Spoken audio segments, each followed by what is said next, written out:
बद्दी में रह के अपने फैमिली फ्रेंड्स और स्पेशल वन को एक स्पेशल मोमेंट देना चाहते हो, एक अच्छा डिनर करवाना चाहते हो लाइव म्यूजिक के साथ साथ, तो ये हो सकता है सिर्फ 799 रुपए में, क्योंकि होटल ज्योति ऑर्गेनाइज कर रहा है एक grand new year party event, जहां पे आपको मिलेगा लाइव म्यूजिक, डीजे, बॉनफायर के साथ साथ अनलिमिटेड फूड, जिसमें आप इंजॉय करवा पाओगे अपनी फैमिली को एक अच्छा बेहतरीन डिनर, और उसके साथ साथ आपको मिलेगा 20% का बेस्ट डिस्काउंट ड्रिंक्स पे भी। तो अगर आप एक बेहतरीन पल अपनी फैमिली को देना चाहते हो, न्यू ईयर को एंजॉय करना चाहते हो, तो आपको जरूर ज्वाइन करना चाहिए। बुकिंग के लिए अभी हमारे नंबर्स पे फोन करें।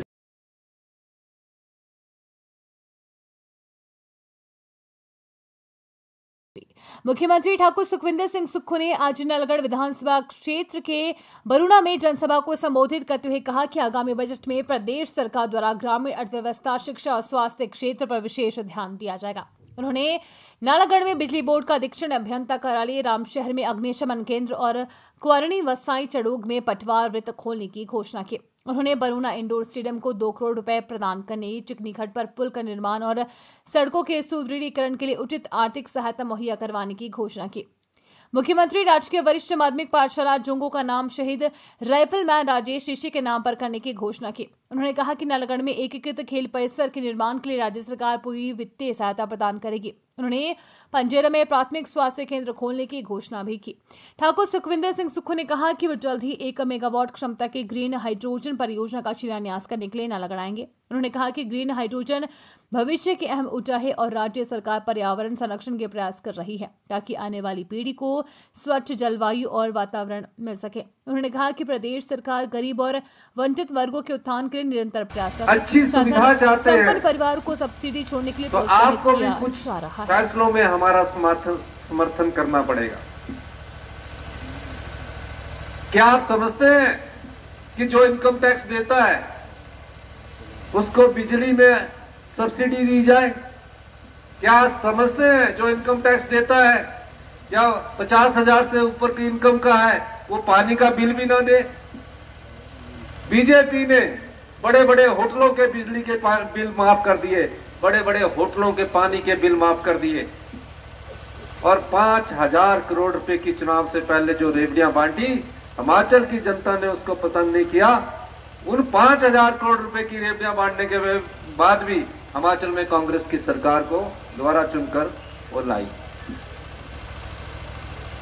हम चाहते हैं जो गरीब है उसको ऊपर उठाया जाए, जो आम आदमी है उसको ऊपर उठाया जाए, लेकिन जो सामर्थ्य है, जो दे सकता है, उसको हिमाचल की संपदा में अपना योगदान देना चाहिए।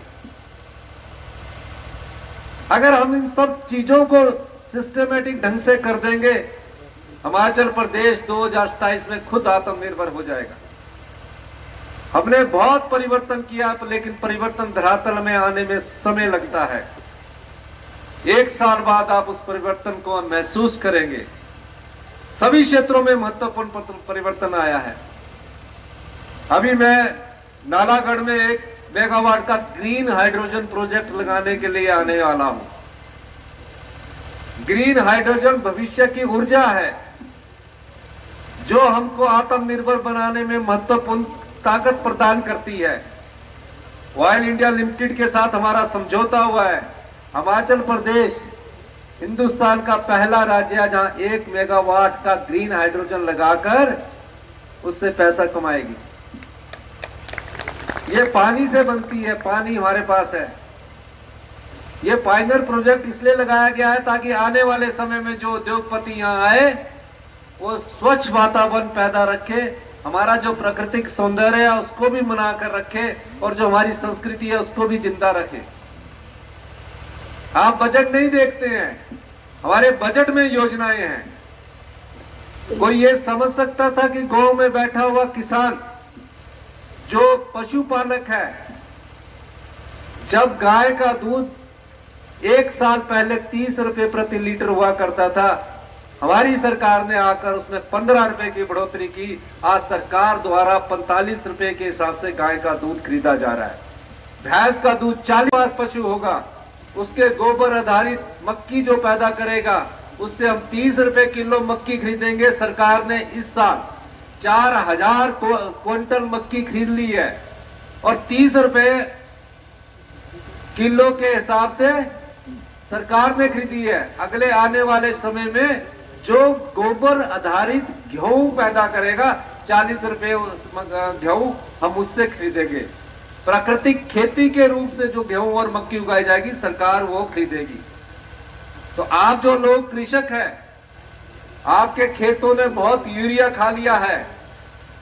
इस यूरिया को खत्म करके हम इसमें और अधिक वृद्धि करने जा रहे हैं, ताकि भविष्य में जो हमारा अनाज, जो हम गेहूं पैदा करते हैं या अनाज पैदा करते हैं या मक्की पैदा करते हैं, वो पूरे हिंदुस्तान में प्राकृतिक खेती के रूप में जानी जाए। हमारी सरकार ने इस दिशा में कदम बढ़ाया है। 2 साल पहले जो हमारी अभी रैली हुई उसमें हिमबोग आटा, मक्की का आटा को हमने जनता के सामने लाए हैं, जो पूरी तरह से प्रकृति के हैं। ये अभी आप धीरे धीरे अपनाएंगे, क्योंकि गोबर आधारित खेती पहले 30-35 साल पहले हुआ करती थी। अब यूरिया से फटाफट हम खेती को ज्यादा पैदावार करने में यूरिया का ज्यादा इस्तेमाल कर रहे हैं। ये सब योजनाएं किसानों के लिए है। ये सब योजनाओं का लाभ आने वाले समय में आपको मिलेगा, जब सेब का मूल्य 1 किलो 40 रुपए होगा और मक्की का मूल्य भी 1 किलो 40 रुपए होगा। उस दिन किसान के हाथ में पैसा होगा।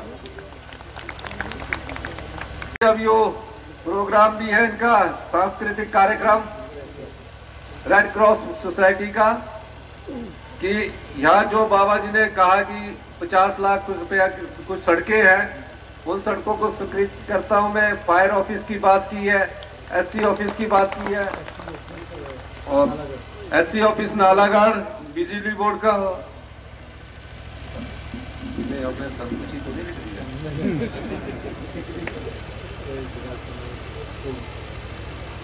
हाँ, चिकनी खंड नदी पर जिगात खाना से गांव ढांग निहाली मार्ग पर पुल के निर्माण के लिए हमारी सरकार इनको पैसा उपलब्ध करवा देगी।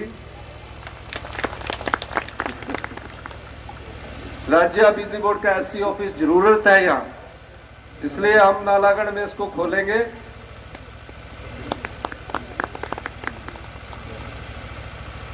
पंजेरा में पीएससी खोलने की बात माननीय एमएलए साहब ने कही है। मैं खोल दूंगा, नोटिफिकेशन कर दूंगा, डॉक्टर नहीं आया तो तंग नहीं करना। क्योंकि ऐसे हाँ, कुआरनी व साई चुड़ौक में पटवार वृत्त खोलने वाले में इसमें कोई कमी नहीं है, इसको हम खोल देंगे। हमारे पास डॉक्टर और टीचर्स की कमी है, जब तक हम उनको भर नहीं जाते तब तक मैं चाहता हूं कि कंसोलिडेशन किया जाए। कंसोलिडेशन से जो भी बच्चे की पढ़ाई पर खर्चा करना है, अब हमने एक कॉलेज खोला है, उसमें सिर्फ 2 आर्ट्स की क्लासेस लगाई है। मैं कॉलेज का नाम नहीं लेना चाहता, 50 बच्चे हैं। हमने कहा कि हम इनके लिए एक योजना लेकर आते हैं, हम इनको डिस्ट्रिक्ट के कॉलेज में पढ़ाते हैं, जहां सब प्रकार के टीचर्स भी उपलब्ध होंगे। हमारी सरकार इस दिशा में भी आने वाले समय में एक योजना लेकर आएगी।